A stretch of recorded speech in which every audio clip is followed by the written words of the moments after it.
ज्यादा झन घुमारे मोर सही नहीं पाबे, ज्यादा झन घुमारे मोर सही नहीं पाबे। कहना मोर मान जा नहीं तो बाद में पछताबे, कहना मोर मान जा नहीं तो बाद में पछताबे।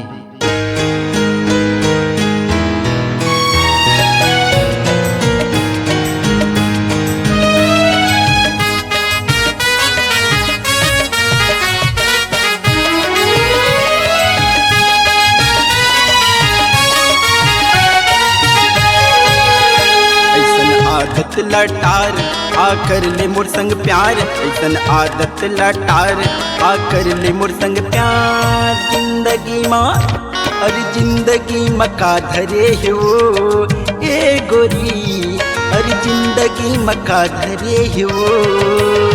ऐसन आदत लटार आकर ले मोर संग प्यार, ऐसन आदत लटार आकर ले मोर संग प्यार। और जिंदगी माँ और जिंदगी मका धरे हो ए गोरी, और जिंदगी मका धरे हो।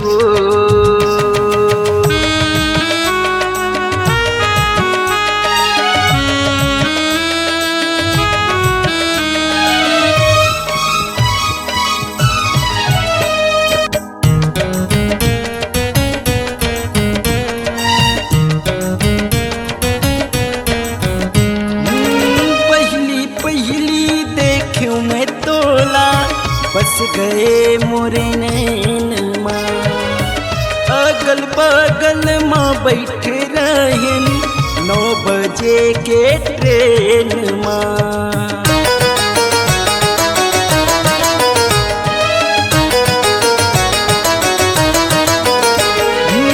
पहली पहली देखूं मैं तोला, बस गए मोरे नैन माँ, अगल बगल माँ बैठे रही 9 बजे के ट्रेन माँ, 9 बजे के ट्रेन माँ।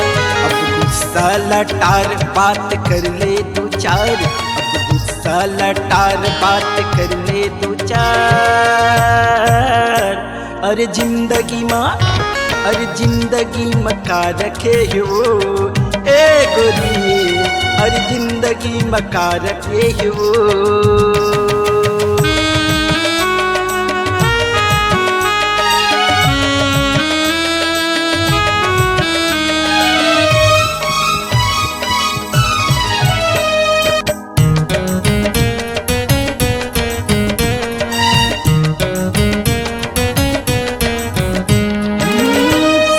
साल के तोर जवानी मारत रही थे ताना, जब जब सुरता तोर मोला थे गावत रही थो गाना।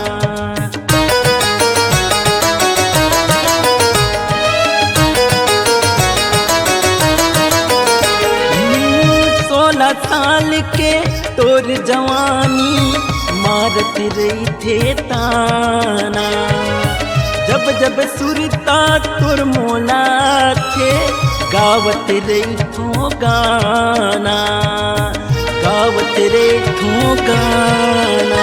अब ज्यादा झन अकड़ बात मान जाना यार, अब ज्यादा झन अकड़ बात मान जाना यार। अरे जिंदगी माँ और जिंदगी मका धरे हो ये गोरी, और जिंदगी मका धरे हो। ऐसन आदत लटार आकर ले मोर संग प्यार, ऐसन आदत लटार आकर ले मोर संग प्यार। और जिंदगी माँ और जिंदगी मका रखे हो ए गोरी, और जिंदगी मका रखे हो, और जिंदगी मका रखे हो ए गोरी, और जिंदगी मका रखे हो, और जिंदगी मका रखे हो, और जिंदगी मका रखे हो।